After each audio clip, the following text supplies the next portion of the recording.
un petit questionnaire pour voir si on est des pros en informatique. Donc on est nul si on n'a pas au minimum 7 sur 10. On va commencer, c'est parti. Alors bien sûr, je l'ai déjà fait le questionnaire. J'ai eu 10 sur 10, mais j'ai failli avoir 8 sur 10 parce que 2 questions, j'hésitais. Ici, on va voir que signifie les 3 W dans une adresse internet. Faites pause si vous voulez répondre. La bonne réponse, c'est celle-ci. Ils expliquent la raison. Faites pause si vous voulez savoir. Et on fera pareil pour les autres. Suivant. Ici, c'était facile aussi. Lui, par contre, je sais pas qui c'est. Donc là, c'est Bill Gates. Il y en a qui ont répondu 7%. Ok, bon. Jeff Bezos. Suivant. La question. Qu'est-ce que le GPU dans un ordinateur? Évidemment, c'est la partie qui traite le graphisme. 9%. Ok, d'accord. On ne sait pas combien ont participé au sondage aussi, c'est ça qui est dommage, faire un questionnaire. Description. Suivant. En quelle année est sorti le tout premier PC? Et c'est ici où j'étais pas sûr, 77-81, j'avais un doute. Donc j'ai mis 81. Ah ouais, 45% ont mis... ça se trouve c'est 77, hein. Honnêtement là j'en sais rien du tout. Donc ça explique, il y a une petite explication avec un vieux processeur Intel, vous vous rendez compte, 4,77 MHz, mais c'est tellement rien du tout, et 16 kilooctets de mémoire vive.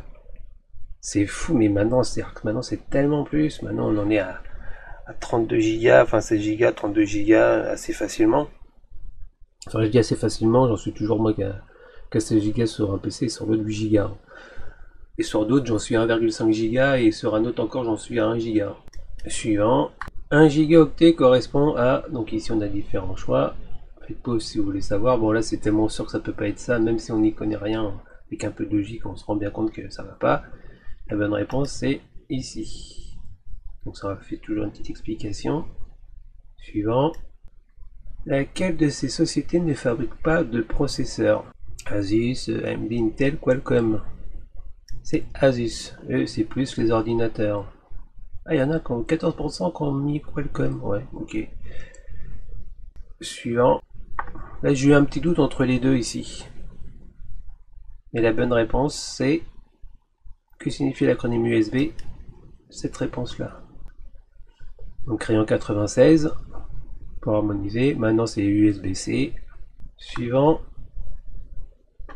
Quel est le système de stockage le plus rapide? Le marbre, lol. Disque vinyle, le disque dur. C'était quand même assez facile ici.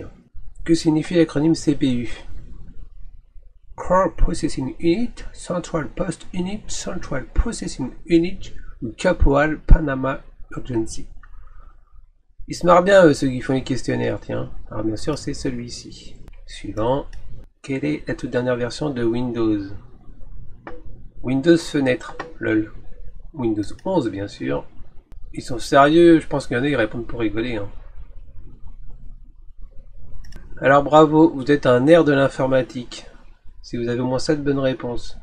Cela signifie sans doute que vous pouvez aller tout seul acheter un PC en boutique sans être complètement perdu. Ouais, vite fait, hein. Vite fait, hein. Il manque encore des informations. D'accord, sans être complètement perdu.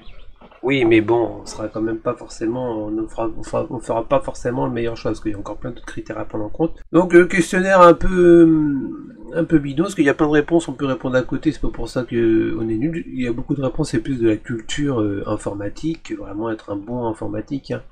On peut aussi pas savoir quand est-ce qu'IBM a acheté son premier ordinateur.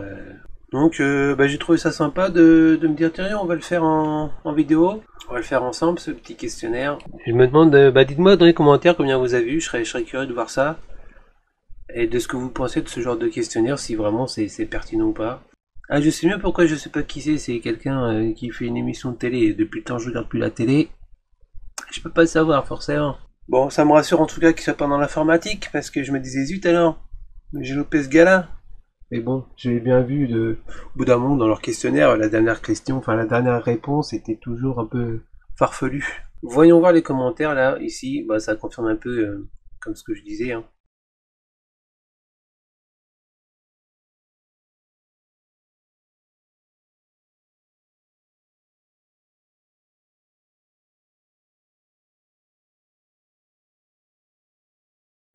C'est vrai ce qu'il dit, hein. Moi, j'en ai connu aussi des gens qui voulaient faire développeur, qui connaissaient rien du tout, par exemple dans le dépannage de postes de travail, des choses comme ça. Donc c'est quand même, on peut être bon dans un domaine et pas dans l'autre.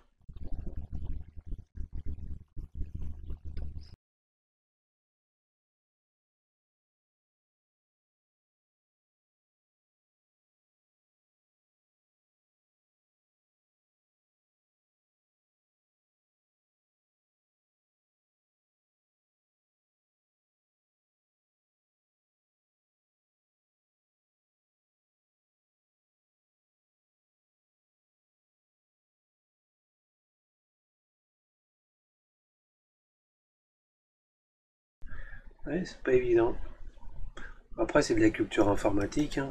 Faut pas trop se dire on a une bonne réponse ou pas, enfin une bonne note ou pas, on est bon ou pas en informatique, hein. C'est un peu bidon, hein, le test quand même. On peut manquer un peu de culture et être très très bon dans un domaine de l'informatique. Bon bah c'est tout. Ciao ciao.